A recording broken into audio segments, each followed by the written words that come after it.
ശരി, ഈ തർക്കങ്ങൾ കുറച്ച് ദിവസത്തേക്ക് മാത്രം നിൽക്കുന്നതായിട്ടാണോ ഡോക്ടർ മോഹൻ വർഗീസ് അങ്ങേക്ക് തോന്നുന്നത്?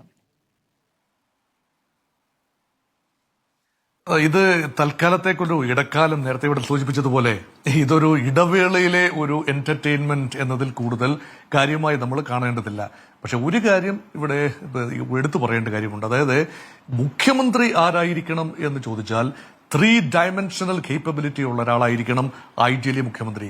അതായത് പാർട്ടിയുടെ നേതാവായിരിക്കണം, പാർട്ടിക്ക് പൊതുവെ സ്വീകരിക്കാവുന്ന ഒരു മുഖമായിരിക്കണം, പാർട്ടിയുടെ MLA മാർക്ക്, അതായത് ലെജിസ്ലേറ്റീവ് പാർട്ടിക്ക് സ്വീകാര്യനായവരായിരിക്കണം. അതാണ് രണ്ടാമത്തെ ഡയമെൻഷൻ. 3 ജനകീയ നേതാവായിരിക്കണം. ഈ 3 കാര്യങ്ങളും ഒരുപോലെയുള്ള ഒരു നേതാവ് സ്വാഭാവികമായി ജൈവികമായി ഉയർന്നു വരുന്നുവെങ്കിൽ അദ്ദേഹമായിരിക്കും മുഖ്യമന്ത്രി. പക്ഷെ ഇവിടെ VD സതീശൻ തീർച്ചയായും 3ാമത്തെ കൗണ്ടിൽ മുന്നിലാണ്. ജനകീയ ഒരു പ്രതിച്ഛായ ഉണ്ട്. അതായത് നിലപാടുകളുടെ രാജകുമാരൻ എന്ന് പറയുമ്പോൾ ഈ ജാതി മതവർഗ കക്ഷികൾ, അവരുടെ നേതാക്കന്മാർ ഒക്കെ നടത്തുന്ന ചില തീട്ടൂരങ്ങൾ, അതിനെല്ലാം എതിരെ ധൈര്യപൂർവ്വം പ്രതികരിക്കാൻ തയ്യാറായി വരുന്ന ഒരു കോൺഗ്രസ് നേതാവ്. ഇതൊരു വ്യത്യസ്തതയാണ് സ്മൃതി. ഇത് സാധാരണ കോൺഗ്രസിന്റെ DNA-യിൽ ഉള്ളതല്ല.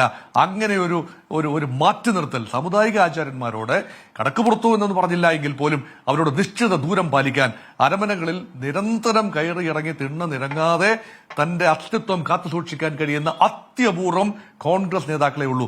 VD സതീശനും കയറിയിട്ടുണ്ട്, പക്ഷെ നിരങ്ങുന്ന ഒരു അനുഭവത്തിലേക്ക് വന്നിട്ടില്ല എന്നാണ് പൊതുജനങ്ങൾ സാക്ഷ്യപ്പെടുത്തുന്നത്. അപ്പൊ നിലപാടുണ്ട്. പക്ഷെ ന്യൂനപക്ഷങ്ങൾ VD സതീശനെ വലിയ പ്രതീക്ഷയോടെ കാണുന്നു. അതൊരു ബാധ്യതയായി വരുമോ എന്നത് മറ്റൊരു ചോദ്യമാണ്. പക്ഷെ പൊതുവെ ജനകീയ കൗണ്ടിൽ VD സതീശൻ പൊതുവെ മുന്നിട്ട് നിൽക്കുന്നതായി കാണാം. രമേശ് ചെന്നിത്തല കൺസെൻസസ് പേഴ്സൺ ആണ്. ഒരു തർക്കമുണ്ടായാൽ വേഫർ തിൻ മാർജിനാണ് ഒരു പക്ഷേ ഉണ്ടാകുന്നതെങ്കിൽ പാർട്ടിക്ക് രമേശ് ചെന്നിത്തലയെ ഗൗരവമായി പരിഗണിക്കേണ്ടി വരും. കാരണം എല്ലാവരെയും ഒരുമിച്ച് നിർത്തുന്നു. ശക്തമായ നിലപാടുകൾ ചിലപ്പോൾ ഒരു ബാധ്യതയായി വരാം.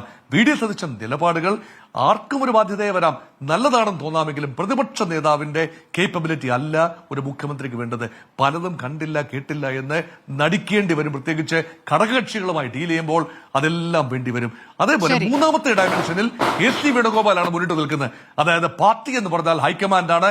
ഹൈക്കമാൻഡിൽ ഏറ്റവും അധികം പിടിയുള്ളത് KC വേണുഗോപാലിനാണ്. അത് മാത്രമല്ല ലെജിസ്ലേറ്റീവ് പാർട്ടിയിൽ ഉൾപ്പെടെ KC വേണുഗോപാലിന്റെ ഹാൻഡ് പിക്ക് നോമിനീസ് ഉള്ളിടത്തോളം കാലം അദ്ദേഹത്തിന് പാർട്ടിക്കുള്ളിൽ ഒരു പിടിയുണ്ട് എന്ന് തന്നെ കരുതേണ്ടി വരും. ഈ 3 ഫാക്ടേഴ്സും ഒരുമിച്ച് കൺവേർജ് ചെയ്യുന്ന ഒരൊറ്റ നേതാവ് ഇല്ലാത്തത് കൊണ്ടാണ് ഇത്രയും വിശാലമായ അർത്ഥത്തിൽ നമ്മൾ ചർച്ച ചെയ്യേണ്ടി വരുന്നതും. സ്മൃതി, ശരി.